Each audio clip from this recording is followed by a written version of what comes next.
ऐतिहासिक असा ऑलिम्पिक सोहळ्यानंतर अजून एक ऐतिहासिक गोष्ट घडली आहे, पण त्याचा निर्माता आहे आपला भारत। ऑलिम्पिकच्या इतिहासात प्रथमच इंडिया हाऊसची निर्मिती ऑलिम्पिक सोहळ्यात होत आहे आणि आता आपण इंडिया हाऊसच्या मुख्य अशा प्रवेशद्वारात आहे। पण या इंडिया हाऊसचं वैशिष्ट्य म्हणजे ही असणारी ऑलिम्पिक वॉल।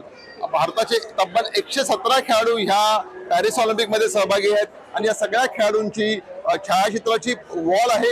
एक प्रकारे झाड आहे, झाडाला आलेल्या फांद्या म्हणजे आपली हे सगळे खेळाडू आहेत। याच्यात सगळ्यात महत्त्वाचं म्हणजे नीरज चोपडा आहे, ज्यांनी गेल्या वेळेला मेडल जिंकलं होतं आणि सगळ्यात महत्त्वाचं म्हणजे आपले महाराष्ट्रीयन खेळाडू पण आहेत।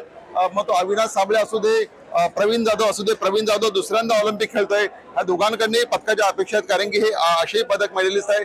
पण असं एक आगळं वेगळं असं स्वरूप ऑलिम्पिकला देण्याचा प्रयत्न ह्या इंडिया हाऊस निमित्ताने झालेला आहे। तब्बल 117 खेळाडूंचा हा वॉल आहे, त्यामुळे प्रथमच ऑलिम्पिकच्या इतिहासात भारतीय खेळाडूंचे चेहरे काय आहेत, नक्की कोण भारतीय खेळाडू आहेत, त्यांचा परिचय होतोय। असं आगळं वेगळं इंडिया हाऊस मध्ये हे सगळं हे आहे।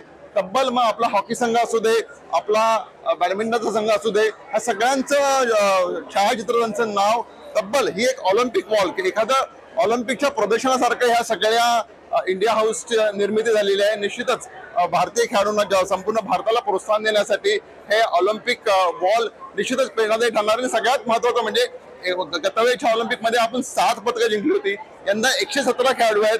कमीत कमी 10 खेळाडू म्हणजे 2 आकडी पल्ला गाठेल ह्याच खेळाडूंना शुभेच्छा देण्यासाठी ही ऑलिम्पिक वॉल प्रेरणादायी ठरणार आहे।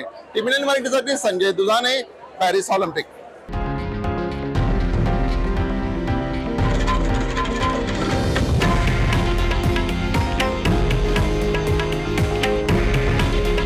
हे आहे देशातील नंबर 1 न्यूज नेटवर्क आणि आपण पाहत आहात TV9 मराठी।